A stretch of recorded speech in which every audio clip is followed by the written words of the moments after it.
এই জন্যে রাসূল পাক সাল্লাল্লাহু আলাইহি ওয়াসাল্লাম ইবাদতের পাশাপাশি আমাদেরকে অনেকগুলো আমল শিক্ষা দিয়েছেন। কারণ নবীজি জানেন আমরা অনেক ভুল করি, আমরা অনেক অন্যায় করি, আমাদের জীবনে অনেক সমস্যা হতে পারে। এই জন্যে রাসূল পাক সাল্লাল্লাহু আলাইহি ওয়াসাল্লাম কিছু আমল শিক্ষা দিয়েছেন, যে আমলগুলো অত্যন্ত পাওয়ারফুল আমল।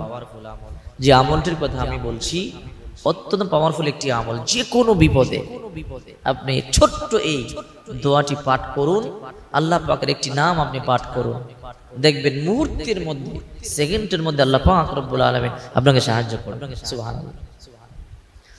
মক্কার কাফেরগুলো যখন বিশ্বনবী সহ সাহাবায়ে কেরামদের উপর অত্যাচার চাপিয়ে দিলেন, সাহাবায়ে কেরাম যখন বিপদের মধ্যে পড়ে গেলেন, তো নবী পাক সাল্লাল্লাহু আলাইহি ওয়াসাল্লাম সাহাবীদেরকে বললেন, তোমরা মক্কা ছেড়ে মদিনায় হিজরত করে চলে যাও। সাহাবায়ে কেরাম মক্কা ছেড়ে মদিনা হিজরত করা শুরু করে দিলেন। এক পর্যায়ে বিশ্বনবী মুহাম্মদ রাসূলুল্লাহ সাল্লাল্লাহু আলাইহি ওয়াসাল্লাম নিজের পালক পুত্র হযরত যায়েদকে বললেন, যায়েদ তুমিও মক্কা ছেড়ে মদিনায় চলে যাও। হযরত যায়েদ রাদিয়াল্লাহু তাআলা আনহু মক্কা ছেড়ে মদিনায় পাড়ি জমালেন, মদিনায় যাত্রা শুরু করলেন। যেতে যেতে লম্বা পথ, মরুভূমি, পাহাড়ি এলাকা, রাস্তার মধ্যে এক ব্যক্তির সাথে সাক্ষাৎ করলেন।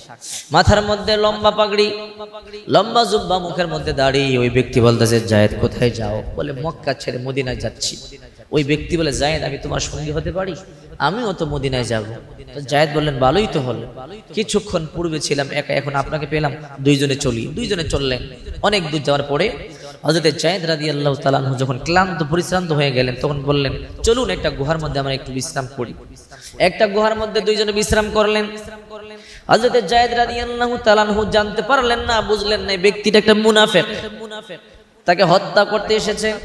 যায়েদ রাদিয়াল্লাহু তাআলা আনহু ঘুমালেন। ঘুমের ঘরে ওই ব্যক্তি যায়েদের হাত পাগুলো বেঁধে ফেললেন। হাত পাগুলো বেঁধে ফেললেন। যায়েদ এখন নড়াচড়া করতে পারে না।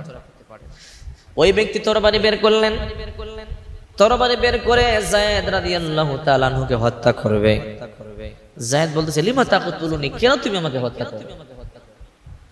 ওই ব্যক্তি বলতেছে, ইন্নী আ'লামু আন্না মুহাম্মাদান ইউহিব্বুক, আমি জানি মুহাম্মদ তোমাকে ভালোবাসে, ওয়া আনা উবগিদুহু, আর আমি মুহাম্মদকে ঘৃণা করি। আমি জানি মুহাম্মদ তোমাকে ভালোবাসে, আর আমি মুহাম্মদের সাথে শত্রুতা পোষণ করি।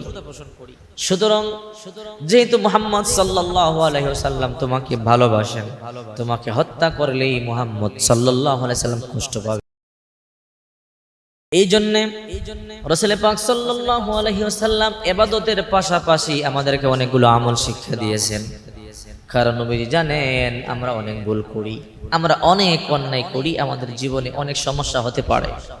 এই জন্যে রাসূল পাক সাল্লাল্লাহু আলাইহি ওয়াসাল্লাম কিছু আমল শিক্ষা দিয়েছেন, যে আমলগুলো অত্যন্ত পাওয়ারফুল আমল। যে আমলটির কথা আমি বলছি অত্যন্ত